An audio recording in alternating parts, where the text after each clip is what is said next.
I'd like to ask you about Tevinter. Ah, yes. Everyone outside the Imperium always seems quite fascinated by it. Probably why they come up with so many ridiculous tales. Flying cows over Minrathous. That's madness. All right, that one's actually true, but the cows didn't have wings. I digress. Anything in particular you wanted to know? Just how often is blood magic used there? Oh, not at all. Not at all. That's what any Magister would tell you. They'd be convincingly offended by the notion, too. Of course, what people call blood magic here, and what we consider blood magic, are two different things.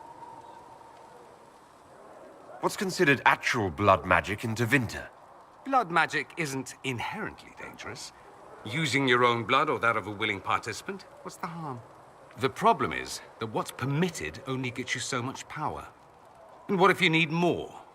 You always need more. That's where we get into sacrifices and demon summoning. None of that is done. Not officially. Behind closed doors, it's a different story. Real blood magic can give you an edge, a leg up against your opponents. It's safe to assume that any mage of rank does it.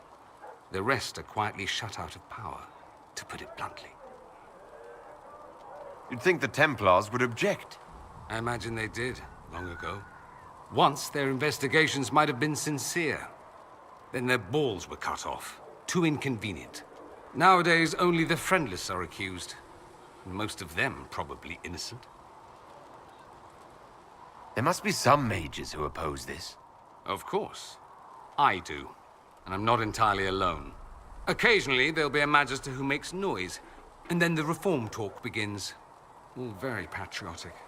Meanwhile, that Magister will be quietly shunned. Chances are, surprise, it's learned he was a Maleficar all along. Most learn to keep quiet. Me? I enjoy the allure of pariahhood. Anyone who talks about the Imperium mentions slavery. It's the center of the slave trade. Ah. That is true. And? Did you have slaves? Not personally, but my family does and treats them well. Honestly, I never thought much about it until I came south. Back home, it's how it is. Slaves are everywhere. You don't question it. I'm not even certain many slaves do. You think slaves like it that way? Don't be ridiculous.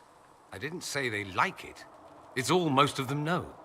In the south, you have alienages, slums, both human and elven. The desperate have no way out. Back home, a poor man can sell himself.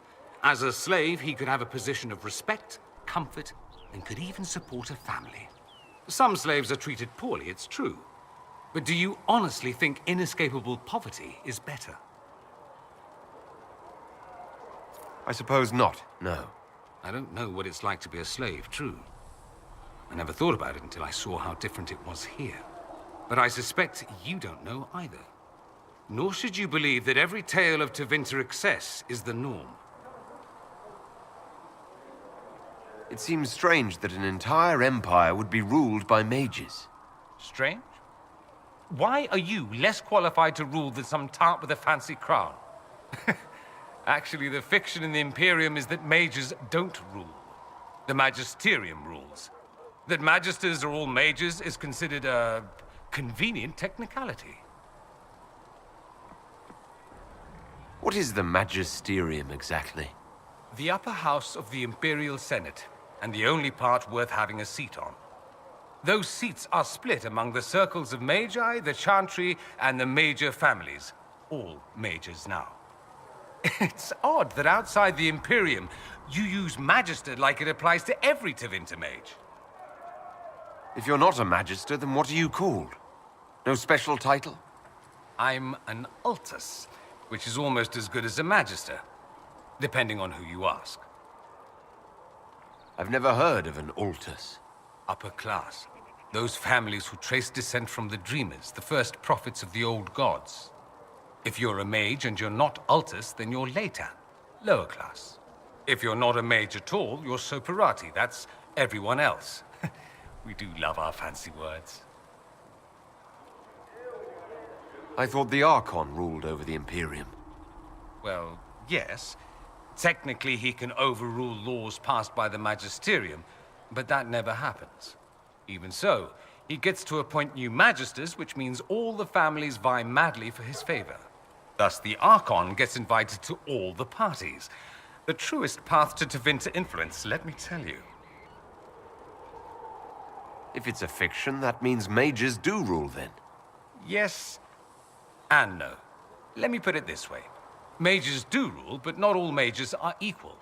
If you're not from the right family, chances are you don't rule anything. Maybe you're even a slave. The idea that anyone could be a mage, however, keeps the masses placated. Can anyone be a mage? Technically, the potential runs mostly in bloodlines, but it's been known to happen. More importantly, commoners believe it can. Tevinter legend is chock full of mage heroes from humble origins. So they hold out hope. Someday my son or my son's son will be a mage. Someday. Poor sods don't realize that means he'll be a quaestor at the arse end of the 100 Pillars, at best. Being a quaestor isn't a good thing. I imagine the average non-mage likes to think so. Counting numbers and shuffling papers all day is better than many occupations after all. If you're a second-class citizen among a pack of piranha, however, your outlook changes. Let me ask you something else. Of course. There's an Imperial Chantry, isn't there? With its own divine? You people aren't supposed to talk about the Black Divine, are you? If you mention him outside the Imperium, people make that face, like you're urinating in public. But yes, we do have the Chantry, or a version of it. Night and day comparing it to yours. Is the Imperial Chantry so different from ours? Not in theory. The main difference is in the whole magic is meant to serve man, not rule over him business. Back home, ruling the unwashed masses is serving them, for the good of the Imperium. Perhaps it started with good intentions, but these days it's academic. The circles are in command. There are circles of magi in the Imperium.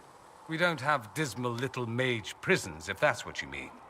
They're academies, prestigious ones. We have Templars as well, but they don't cancel spells or whatever your Templars do. They're soldiers. They don't use lyrium. Ha! As if there'd be any left for them.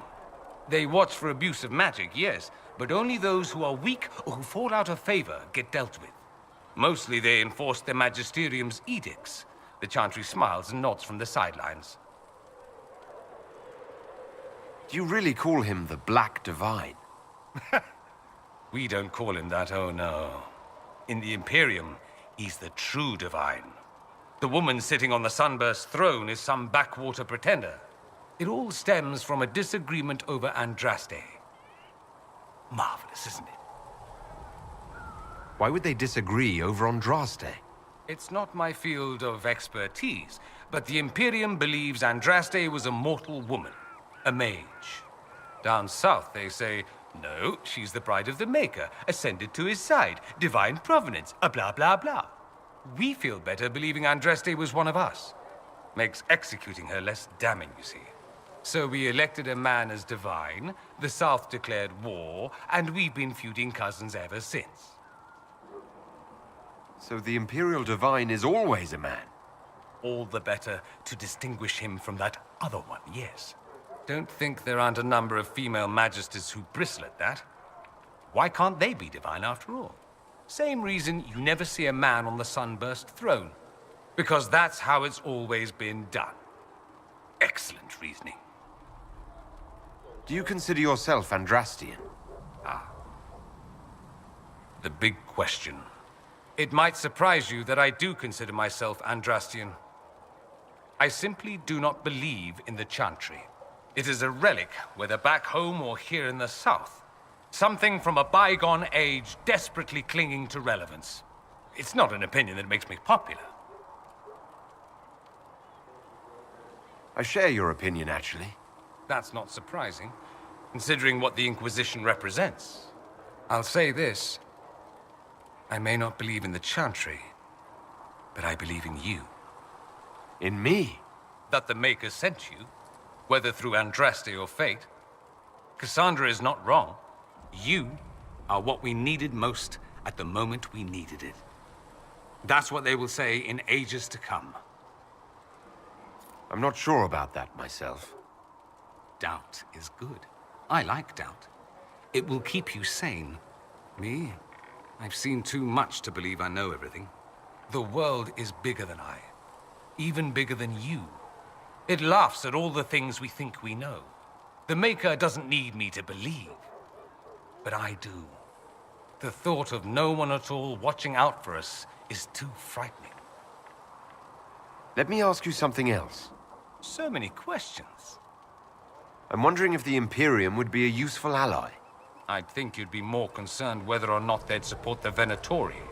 They won't, of course. At least, not officially. They'll disavow all knowledge of dangerous cultists. Secretly, many Magisters will rejoice at the idea. And if the South falls to chaos in the meantime, all the better. It would be in the Imperium's best interest to help. Surely it could use allies. I think the Imperium gave up on the idea of allies a long time ago. We've been fighting the Qunari for what, 200 years off and on? It's a point of pride that we go it alone. They'll sneer at the South behind their silk handkerchiefs and say, "You've had it easy for far too long." Let's not forget that the Inquisition seems to be an arm of the Orlesian Chantry. Anathema so far as they're concerned. We're not part of the Chantry. The Chantry opposed the Inquisition's formation. You think that matters? Don't be silly. The Herald of Andraste. Your very title smacks of the Southern Chantry. You may as well be a heathen. I think they're far more frightened what you'll do if you succeed. That's all I wanted to know. Fair enough. Have you gone to see Alexius yet? He's in the cells. Not yet, no. I saw him before they locked him up. He looked despondent, broken. Not the man I remember, nor the one I want to. I suppose the Inquisition will judge him eventually. I wonder if there's any chance they'll show him mercy. He hardly deserves it, but for Felix's sake. I can't help hoping there's something left of the man I once knew.